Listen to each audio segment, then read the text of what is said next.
If you're listening right now, this is basically just a mini disclaimer. This rant is my opinion. You can agree or disagree. I don't really care. But if you're curious about my overall score about the Lion King remake, check out my review. Here's the deal. There will be spoilers if there's such a thing with this movie. And I might cuss. I don't know. Parental advisory suggested. But it's a rant. So shit happens. See, already getting started.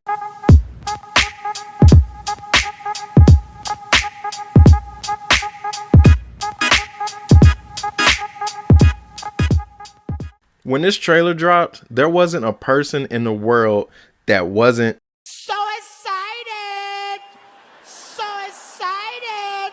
But by the time the movie ended, it had me feeling like Pineapples. I don't want to do pineapples. I want to go home. I want to go home. First off, this movie was more soulless than a family member at Monopoly and a friend at Uno. There was no emotions in the animals' faces. When Simba was presented, it's supposed to look like this. Dope and majestic. He's presenting the next king in line. But what does he do? Rafiki sits his old lazy ass down and lifts Simba up in the air.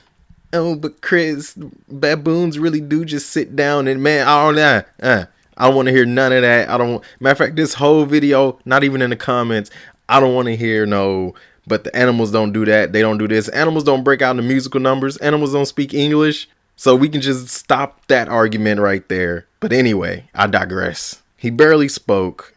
And when he did, in the beginning of the movie, when he did, he spoke in another language, screaming at the sky like he was on drugs. He dapped Mufasa's head instead of hugging him.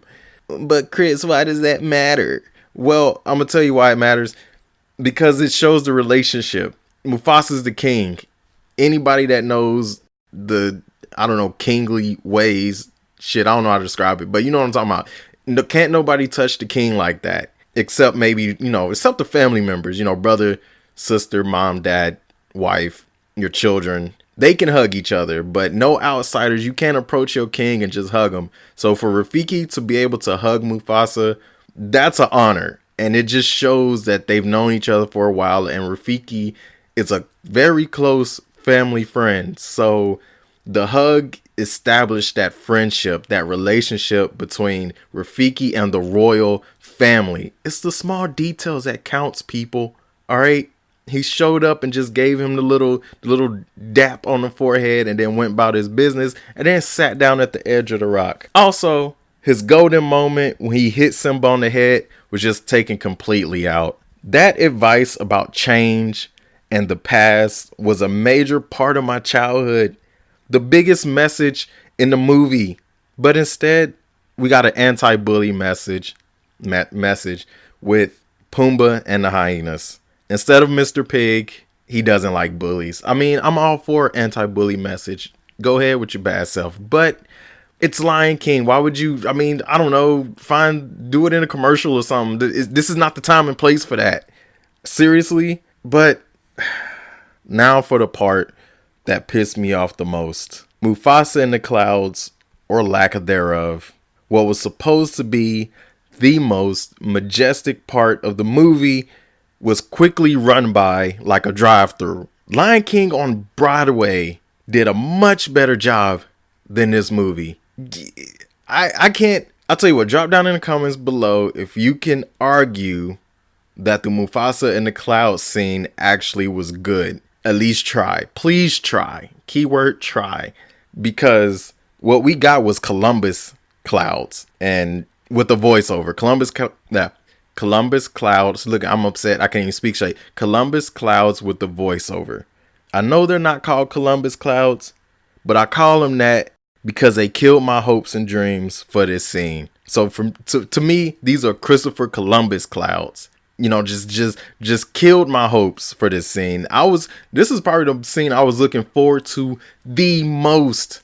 Rafiki shows up, says his like 3-4 lines. That boring conversation took place.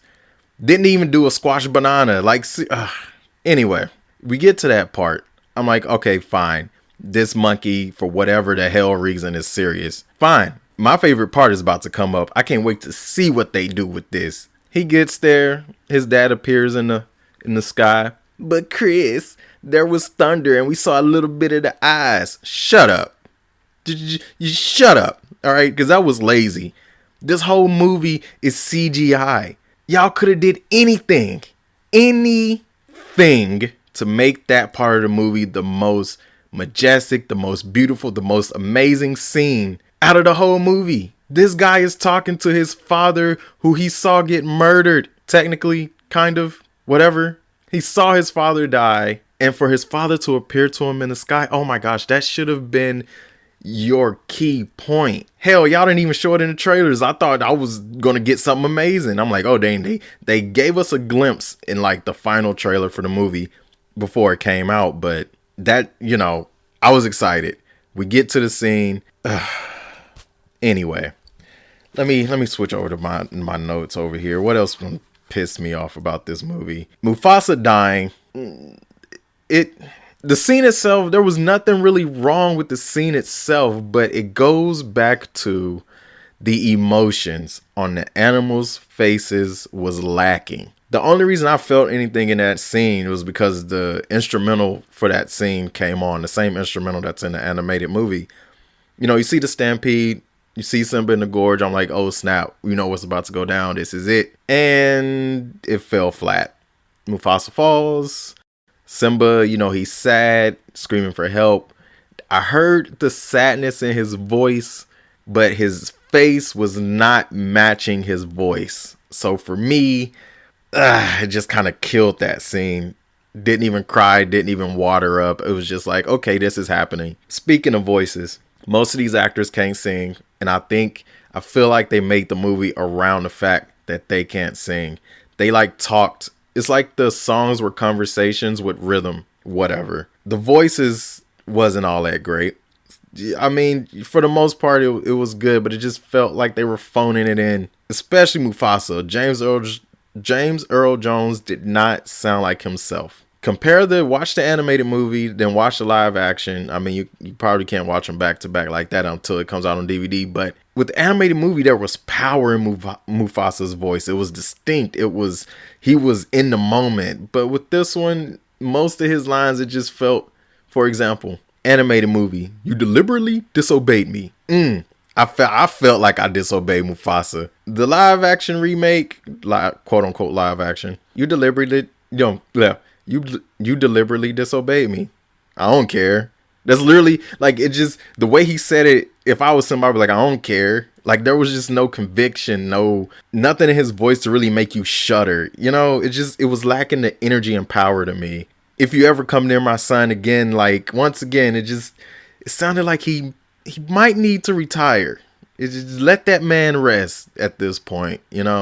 I mean, there was some scenes, some lines where it's like, okay, yes, this is Mufasa, but others it's like, ooh, leave that man alone. Anyway, I also wasn't digging the Scar meeting the hyenas for the first time. Why? But Chris, it's a live action remake. They have to switch some things up. It can't be beat for beat. First off, 90% of this movie is beat for beat. You got to pick a lane. You either go beat for beat and extend some of the scenes or add, a couple new scenes to explain some things. But 90% of this movie is beat for beat. So I don't want to hear that. Scar meeting the hyenas for the first time. I can't think of a good reason of why you would change that, because it goes back to what I was saying before with Rafiki hugging Mufasa. Relationship. It's the relationship between Scar and the hyenas that's been there for years that makes that plan so, that much more evil. Scar's been kicking it with the enemies of the kingdom for years and nobody's known. But no, he's a grown lion and he's meeting them for the first time ever. Yeah, okay. Also, can you feel the love tonight? An elephant graveyard was in broad ass daylight. Why? Defend that in the comments. I dare anybody to try to defend those two scenes, elephant graveyard, can you feel the love, in broad daylight. What was the logic in that? Because my issue with this whole movie is that they made it too real. It's like, it's okay to be a little goofy. It's an animated movie with talking animals. the minute that they're talking English and breaking out the musical numbers, that whole reality thing kind of went out the window there, buddy. Anyway, Dress and Dragon do the hula. I can tell you almost everybody I talked to was looking forward to that scene. What do? They throw in a little Beauty and the Beast Easter egg. But Chris, meerkats don't hula dance. They don't do Hawaiian dances. Meerkats don't do French accents either. So once again, shut up. It's just, I get it. I'm a 90s kid who loved Lion King. I'm an old head. You know, you can't compare it to the animated movie. Well, when they do it beat for beat, you kind of can, because this is also an animated movie. Ain't nothing live action about it, you know. So once again, film is subjective. If you loved it, hey, all props to you, more power to you. If you're like me and you agree that they kind of dropped the ball with this, it's like, what did Ian Malcolm say in Jurassic Park? They were so caught up in that they didn't question if they should. Something like that. You know what I'm talking about. Anyway, those were I'm pretty sure I might be missing a thing or two, but oh, Beyonce, I mean, Beyonce was all right, but I wasn't digging the Spirit song when Simba was running back to Pride Rock. I feel like, I don't know if she created her album after she got casted, or you know what, whatever. I don't know. I don't know what to think about Beyonce, because you know, I think what for Princess and the Frog, I read that she got upset that they wanted her to audition for the role. She just wanted to be handed the role. Let me know in the comments if that's a true story or not, because honestly, if that's a true story, I don't dig that kind of attitude. I don't care who you are. You know what I'm saying? You don't, just because you're this big person, you don't get handed stuff. It's the movie business. But whatever. Anyway, drop down in the comments below if you agree with my opinions, my thoughts, my nitpicks. Drop down in the comments below if you disagree. Try to convince me of some of the stuff I talked about. But I'm out. That's all I had to say. Now that I done ran it, I done got it off my chest. I'm not going to go see it again. But hey, it's okay. We got other live actions coming out. I know Lilo and Stitch is one of them, and don't y'all fuck that up. But anyway, it's Mad Real Cinema, so I try to keep it mad real out there, out here. No, out here and out there. Screw it. I try to keep it mad real out here and out there. But remember, keep it mad real out there.